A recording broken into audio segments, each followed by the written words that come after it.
Honestly, it was annoying because we know that there is no basis to it.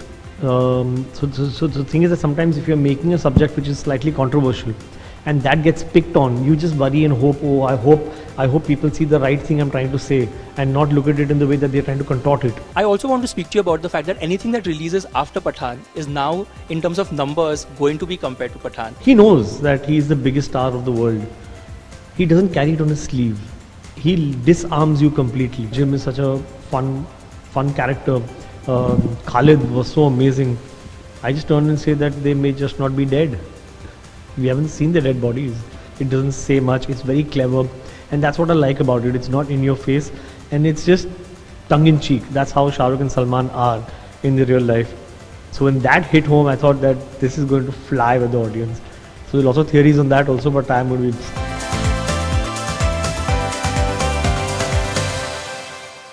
I want to start off on that note. I want to read out a couple of records that the film has made. I think it's very important to drive this point home and then speak about the film. It's the highest grossing opening weekend in the history of Hindi cinema. Pathaan is also the fastest Hindi film to cross 100 crores. Pathaan is the highest grossing weekend not just for Shah Rukh but the entire cast, which includes Deepika Padukone, John Abraham and the rest of the actors. It is also the highest grossing weekend for any Yash Raj film. Siddharth Anand has the tag of holding not one, but two films in the 400 crore bracket, which is War and Pathaan. Not a feat too many directors can boast of.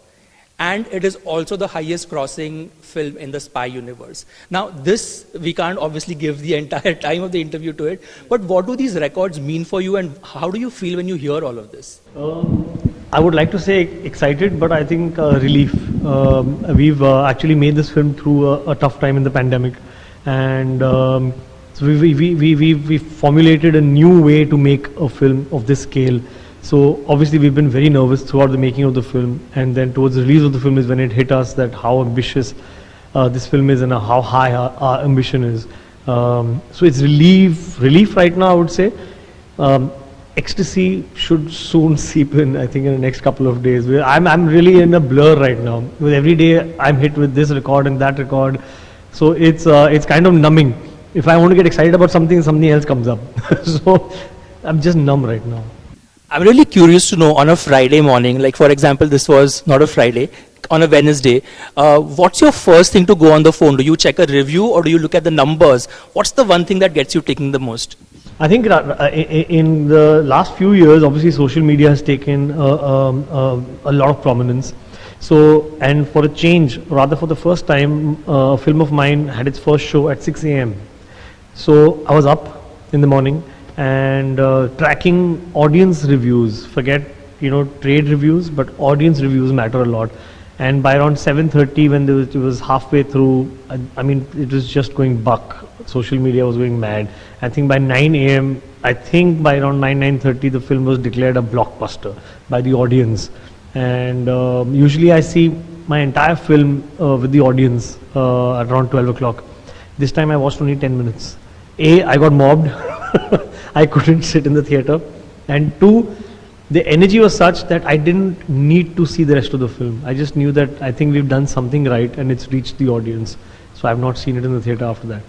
That's a great feeling for any director. You're lucky in that sense. I'm also curious to know, is there any particular person back home or say from the industry who's actually a friend whose message matters on that day? Who's sending you that text saying, yaar, matlab, tumne to phaad daliya, or you've made it? Is there anybody like that in the industry or otherwise whose message matters to you? It's not message. My wife, she is very critical.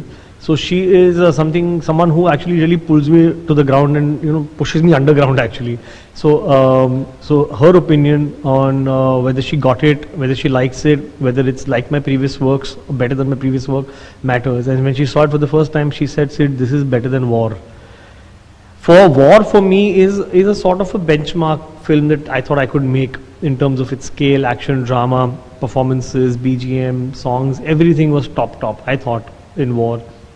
So to beat that, and she said better than War, I thought she's lying. I thought she's a little emotional about it. And so what happens over a period of time, Shah Rukh has also become very special to us. So I thought maybe she's soft towards him, emotional towards him. So is it because of that? I constantly questioned that. And honestly, I did not believe her. I thought she's biased towards me and Shah Rukh.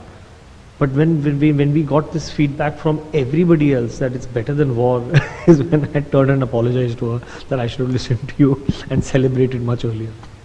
Absolutely. And I'm also curious to know, while growing up, were there any filmmakers or any films that sort of left an influence you, Manmohan Desai, for example, or any particular film that you remember, ki, yaar, I saw this and I'm like, oh, I want to get into films, I want to be a filmmaker? I would say the main influence in my filmmaking has been Subhash Ghai. I'm a huge fan. The way he constructs scenes, the drama, the BGM, the whole staging of a scene, the craft of a scene and building a world in the film. I'm really in awe have been in awe of Subhash Ghai and his films even now. Meri Jung is a film that I'm hugely inspired by. And I always tell him that also. And I've tried to use bits of Meri Jung in all my films. Whether it's the piano in Tararampam, the parents talking to the children and giving them life lessons in a song. I use that in Tararampam. The theme, BGM, everything. I think his films from Karz to Ram Lakhan. So I'm a big Subhash Ghai fan. Right. I mean, who isn't? He is the greatest showman after all. Also, you have a very interesting title to yourself. The industry has gone through the pandemic, and there is the whole pre-pandemic era and the post-pandemic era. Now, you've sort of had two mammoth successes in both of these, with War and Pathaan. Those numbers speak for themselves. But I want to talk to you and understand from you, how did pandemic change things for you? Just as maybe as a human being, as a filmmaker, as somebody who's creative, did that affect Pathaan or the writing or the making of it in any way? Only the making, I would say. The making, we had some challenges because we were making it in COVID, so obviously we had certain protocols. But honestly, I don't want to talk about that because that's a part of your job, to do things in circumstances and adapt to it. I don't think my filmmaking changed. I don't think my thought process changed. I have not, I won't say I have evolved after seeing, things on OTT platforms from across the world and stuff. I'm still the same filmmaker. I'm still as Hindi filmy as you call it. So nothing's changed in me. Right. You've had successes at the box office. We started the conversation with numbers, right? So whenever your name comes up, there is one thing that is written in the press is that all-time hit or the biggest grosser of the year.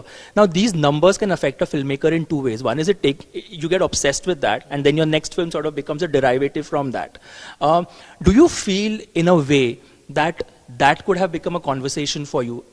There's one part which is the creative part of it. Do you feel like credit came much later, or in general, do you feel like, no, I love my craft, this is my job, I gave films that were blockbusters. What has been your take on this whole new focus that has come on you? Because you were doing this even before. It's not that Pathaan is your first blockbuster. So I think, Adi is someone, apart from my wife, who always, again, shows me the mirror and shows me the reality. So one thing he always said is that, Sid, you have really an overestimation of yourself. You estimate yourself much more than what your reality is. Although you are very good, but you still need to deliver that for others to call you the best. And I waited for that, I think, and Pathaan is somewhere validating that, and now Adi says that now you have actually got your due with the audience telling you that.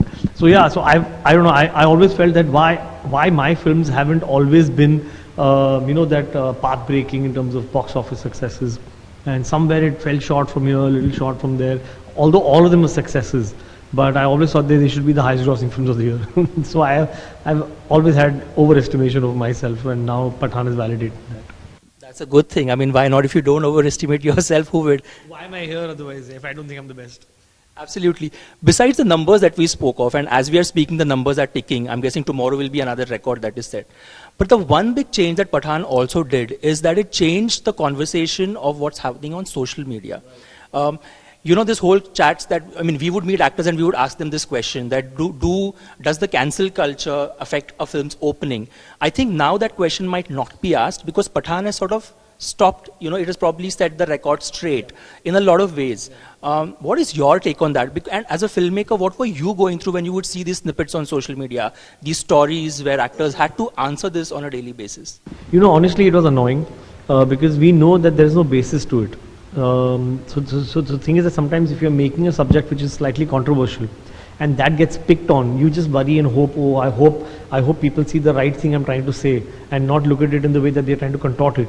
But here, we have nothing that's offensive. All we were hoping is that let's release the film so that even the people who are boycotting it can come and see that there is no merit in what they are saying. And that's what happened. Audiences came in droves because they saw through it. They realized that what calls happening are baseless. So I think it was just a silent protest from the audience, that the way they came in on the opening day. Did you sort of look deep down within yourself at that time when all this was happening to sort of seek support, or you were just sort of letting the film come out and speak for itself? What was your take? Honestly, we were too stressed with the work to finish of the film to have any to really think about that. And fortunately, we were too focused on trying to get the film together in time for the release. We didn't get time to think about it, but we all knew that it's a matter of time. It's just white noise. By the time the film comes out, hopefully people will see it and then just shut it up. Yeah, and that's exactly, I think, what has happened. I mean, anything that releases after this question has been answered by Pathan in so many ways. And how beautifully Shah Rukh put it at the celebration party when he spoke about love, and that has been the message for Pathan. I also want to speak to you about the fact that anything that releases after Pathan is now, in terms of numbers, going to be compared to Pathan. For all of you guys, like, again, Shah Rukh said on stage, and you also mentioned, is that this moment might perhaps not come, or it could, fingers crossed, you never know. I mean, you wouldn't have expected these numbers on that morning when you woke up. What is your analysis of that in terms of how Pathan has changed the history of Indian cinema, the way films are looked at, how success is looked at?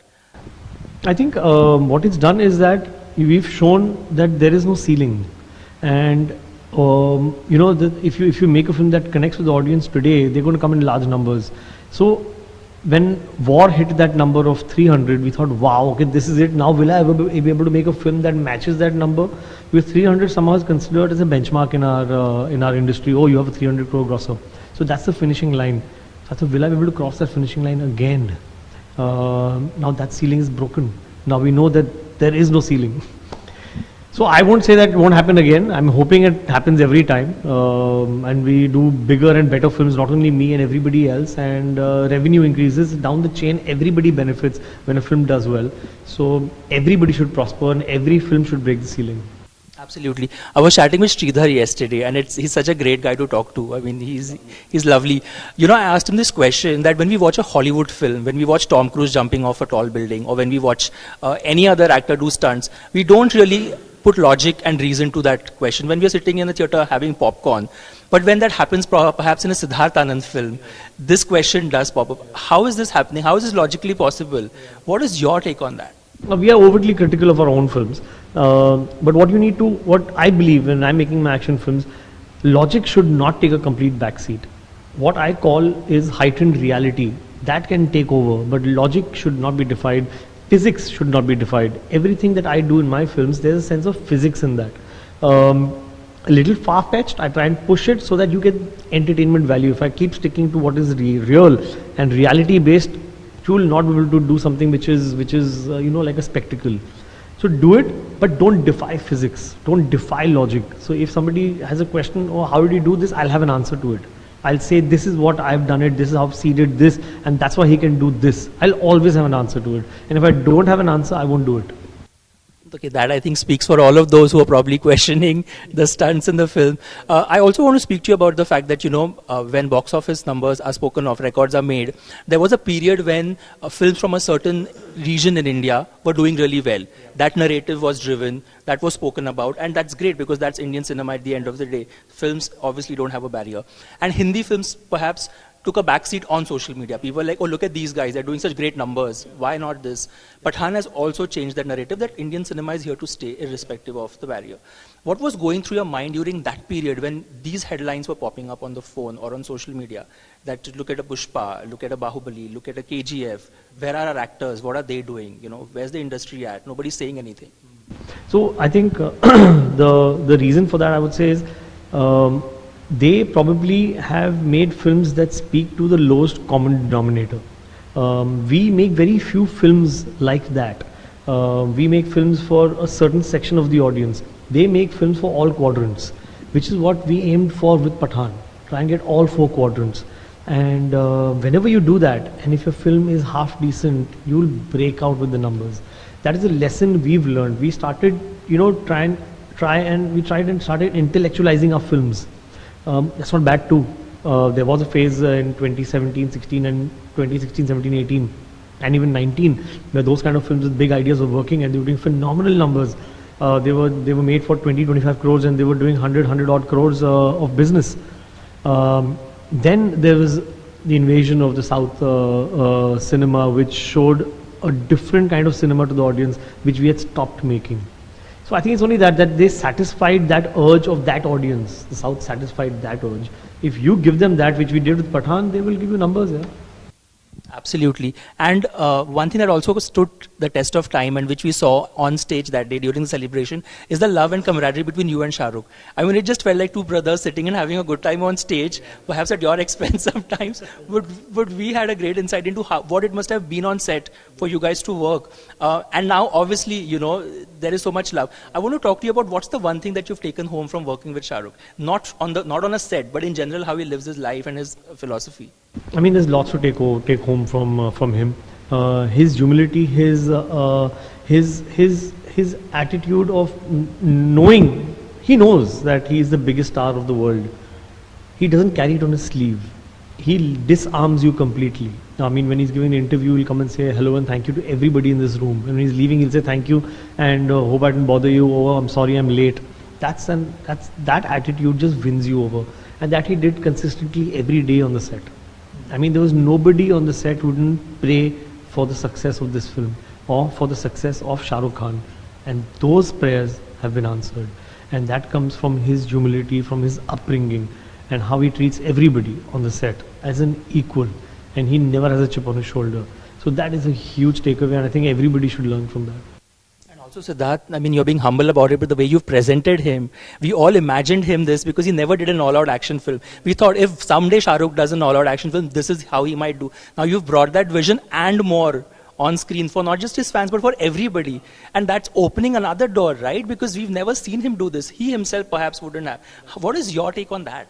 You know, honestly, it comes from the actor himself. You know, I get a lot of people, actors, who say, I want you to present me also like this. All I have to say is that I'm doing nothing. The actor is doing things so that I have to just put the camera and shoot. He is looking good. He has discipline in his life. I'm not a doctor and I'm not a magician. I can't change the way you look. I can only shoot. The camera is a mirror. It will shoot what you are. So he's done that to himself. I will not take any credit for how Shah Rukh is looking in the film or how Hrithik looked in War. I'm going to take zero credit for it.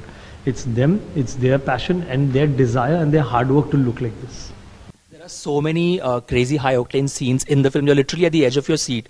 Which one was the most tough to execute? On paper, perhaps it seemed like, okay, let's do this. But when you were on set that day with, you know, strings and stuff happening, which do you think was your biggest challenge? Which moment in the film?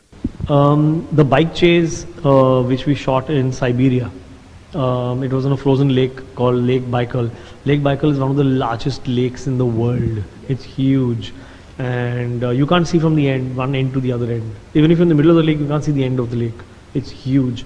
And it's frozen. It's like a mirror. And to ride bikes on it, you're freezing. Sometimes the lake is cracking. So we were petrified. If we were eating food on the break and we could see just cracks forming, it was scary, but everyone did a great job. We were in sub 20 in terms of temperature, and we had to shoot a high octane sequence where Deepika had to skate and these guys had to ride bikes. Everyone just was so excited and motivated for the visual. So when you see the film, it's just value for money and value for pain. Oh yes, I mean that's one of the biggest moments in the film. You're like literally like a kid sitting and watching something on the big screen. Yeah, so I think that if you don't push yourself, if you don't push your team, how will you give the audience something new? If you sit in a comfort zone and keep doing that action, the same thing like a car just blowing up, you've seen that. You need to keep pushing the envelope. You have also made Pathaan, you know, the success of Pathaan and the credit of success of Pathaan goes to everybody and you, but it also sets the ball in motion for the spy universe to now fall in place, because the possibilities are limitless and endless. Like there could be crossovers from previous spies, from characters that we didn't know of. There could be a Zoya Rubai spin-off or a crossover, you never know. How are you going to tackle all this and fans writing, going mental on social media with these theories? It is so exciting because of the characters that we have. There's so much we can do. I honestly, when they ask me, Jim is such a fun character. Khalid was so amazing. I just turn and say that they may just not be dead. We haven't seen the dead bodies. Anything is possible. It's limitless. So I don't want to spill the beans or say anything. There's lots going on. Adi has lots of ideas going on, and when he feels right, it's right. Time is right. He'll spill it. That's a mic drop moment and an Easter egg, perhaps, if anybody wants to crack that. I quickly want to also get your thoughts on the scene that everybody's spoken about and loved so much, is the Shah Rukh Salman banter. There's endless chat about that, and Sridhar also spoke to me and said about how Adi and you both sort of came up with this genius idea. When you watch it on screen, did you watch that on screen with the audience and get to see how mad everybody's going that time? So, like I said, I haven't seen that scene with the audience. I saw it with my crew. And I saw it with my friends when we showed it to them at the release of the film. And when they laughed at every point that they needed to react, I realized, oh, it's hit home, because it's so subtle. It doesn't say much. It's very clever, and that's what I like about it. It's not in your face, and it's just tongue in cheek. That's how Shah Rukh and Salman are in the real life. So when that hit home, I thought that this is going to fly with the audience. So there are lots of theories on that also, but I'm going to be. You'll have to zip it away. I mean, there's not much talking that you can do for now. But finally, going ahead, now you're getting into fighter. I mean, you are working. There's a lot of celebration happening, but you're working, and that's good news. It's always nice to see somebody who's working back to back. What can fans expect? Fighters, again, something that people are super excited for. There's a lot of chat on social media. Planes and people flying and Deepika, Hrithik, two good-looking people on the big screen again. How excited are you? It's a mad film. It's a mad genre, and we've done some mad stuff already. I'm leaving tomorrow for my next schedule, so there has been no time to celebrate or assess. I've dived into it. In between this interview, I'm also doing my music of Fighter in the other room, so I'm torn. But Fighter is unique because what more can I do after Pathaan? Pathaan is a ceiling, a benchmark of action. How do you break that? How do you give something else? So the answer is Fighter.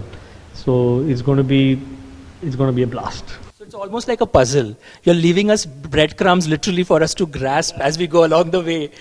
I hope so. It intrigues you all enough to come to the theatres. I hope that our next conversation is about the bigger success of Fighter. God willing. God willing, fingers crossed. All the very best and huge congratulations to you and the team. Thank you, man. Thank you for having me.